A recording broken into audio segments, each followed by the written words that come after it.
દાહોદમાં smart city તંત્રના બુદ્ધિના પ્રદર્શનનો નમૂનો સામે આવ્યો છે કે જ્યાં રસ્તા પર ભૂગર્ભ ગટરનું ઢાંકણ તૂટી ગયું છે તો આ ઢાંકણ બદલવાની જગ્યાએ તંત્રએ એવું નક્કી કર્યું કે અહીં એક ઝાડ મૂકી દઈએ એટલે લોકોને ખબર પડે કે અહીંયા કંઈક તૂટેલું છે।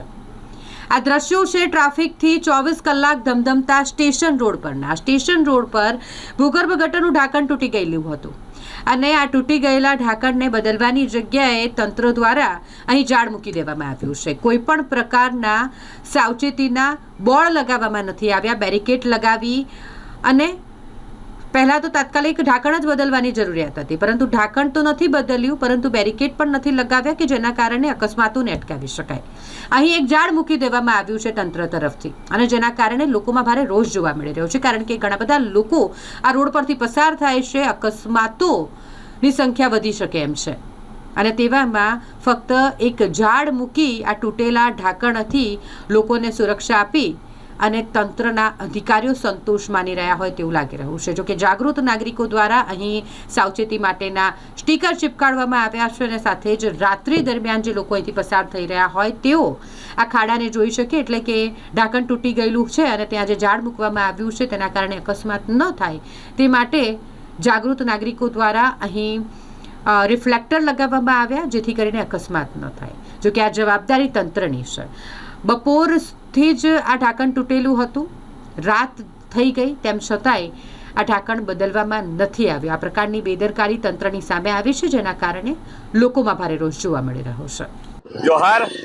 આજે દાહોદ નગરનો જે મુખ્ય માર્ગ કહી શકાય, જે સ્ટેશન રોડ છે, એને સ્માર્ટ સિટી અંતર્ગત જોવા જઈએ તો એને કદાચ આઇકોનિક રોડ પણ કહી શકીએ અથવા તો સ્માર્ટ રોડ પણ કહી શકીએ, પણ આજે ભાજપ સરકારના મળતિયાઓને આપવામાં આવતા જે કોન્ટ્રાક્ટરો જેટલા પણ છે, જે સ્માર્ટ સિટીની અંદર કોન્ટ્રાક્ટરોએ કામ લીધું છે, એટલે જે એક વર્ષની અંદર અમને લાગે છે ત્યાં સુધી આ જે રોડ દેખાય છે એ આવતા ચોમાસા સુધી દેખાવાના નથી। એની જે શરૂઆત છે એ ભૂગર્ભ ગટરનું ઢાંકણું તૂટી જવાથી આજે સવારથી જે સ્થિતિ દેખાય છે એમાં આ જે ઝાડ દેખાય છે, ઝાડ રોપીને ક્યાંક પ્રોટેક્ટ આપી રહ્યા છે। આની આગળ કોઈ નગરપાલિકાએ કે સ્માર્ટ સિટીએ ક્યાંય સેફટી માટે કશું જ મૂકેલું નથી, એટલે કદાચ મને એવું લાગે છે કે આખી રાતમાં કદાચ એક્સિડન્ટ થવાની રાહ જોતા હશે આ લોકો।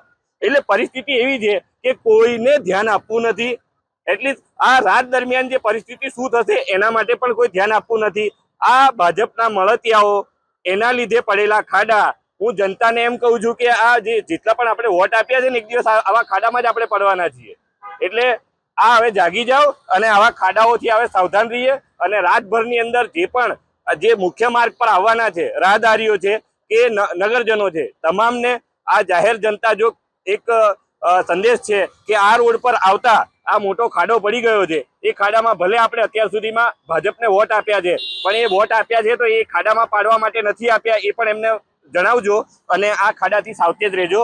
જોહાર। જય આદિવાસી। કેતન બામણિયા, આમ આદમી પાર્ટી। દાહોદ સ્માર્ટ સિટીનો મેઇન સ્ટેશન રોડ એરિયાનો આ રસ્તો છે અને ભરચક રસ્તો છે, એની વચ્ચે ને વચ્ચે સવારથી ગટરનું ઢાંકણું તૂટી ગયું છે। અહીંયા એટલી બધી ભીડ છે, એટલી બધી ટ્રાફિક છે, તોય છતાં નગરપાલિકા કે સ્માર્ટ સિટી હજી સુધી જોયું નથી। આ ઢાંકણું તૂટવાનું કારણ કે સ્માર્ટ સિટીમાં ખુલ્લેઆમ ભ્રષ્ટાચાર થયેલો છે, ખુલ્લેઆમ જગ્યાએ આ ઢાંકણા તૂટેલા છે, ઢાંકણા એ બરોબર લેવલમાં ફિટ કરેલા નથી। મોટા ભાગની સોસાયટીઓમાં પણ ઢાંકણા તૂટી ગયા છે, ગટરોના ઢાંકણા તૂટી ગયા, વારંઘડી અકસ્માત થાય છે। આ સ્ટેશન રોડનો મેઇન એરિયા છે, મેઇન એરિયામાં સવારથી ઢાંકણું તૂટેલું છે, અહીંયા ઝાડ નાખવું પડ્યું, અહીં અકસ્માતનો ભય છે, કોઈ પણ આની અંદર પડે તો બચે ને એવી શક્યતા છે। બીજી વાત કરું કે સ્માર્ટ સિટીની અંદર હમણાં જ ગોધી રોડ પર રખડતા શ્વાનોએ ઢગલો બંધ લોકોને કરડ્યા હતા અને એમને હોસ્પિટલમાં એડમિટ કરવા પડ્યા હતા। એની સાથે સાથે અમારા જે કાઉન્સિલર છે એમને પણ ગધેડાઓએ લાત મારી તો હમણાં એ કોમાની અંદર છે, જીવન મરણની પથારી પર પડેલા છે। એટલે આ સ્માર્ટ સિટીની અંદર હજારો કરોડ રૂપિયા ચાવ કરી દેવામાં આવ્યા। વાટકો લઈને જે નગરપાલિકાના પ્રેસિડેન્ટો આવેલા એ હમણાં હવેલીઓ બાંધીને બેઠા છે, ચારે તરફ દાહોદ સ્માર્ટ સિટીની અંદર હજારો કરોડનો ભ્રષ્ટાચાર થયેલો છે અને હવે તો એવું સાંભળવામાં આવ્યું છે કે આ સ્માર્ટ સિટીને પણ કેન્સલ કરવામાં આવી છે। આ દાહોદની અંદર જે મકાનોની અંદર રહેતા હતા એ લોકોના મકાનો સ્માર્ટ સિટી નામે તોડી નાખ્યા, જે દુકાનો એમને ફાળવવામાં આવી હતી એમને પણ સ્માર્ટ સિટી નામે એ દુકાનો પણ તોડી નાખવામાં આવી હતી। ચારો તરફ સ્માર્ટ સિટીમાં ભ્રષ્ટાચાર કરેલો છે, એટલે આ નગરપાલિકાની સ્માર્ટ સિટી હાવ ખાડે ગઈ છે એવું અમે કહેવા માંગીએ છીએ દાહોદ જિલ્લા પ્રમુખ હર્ષદભાઈ નીનામા.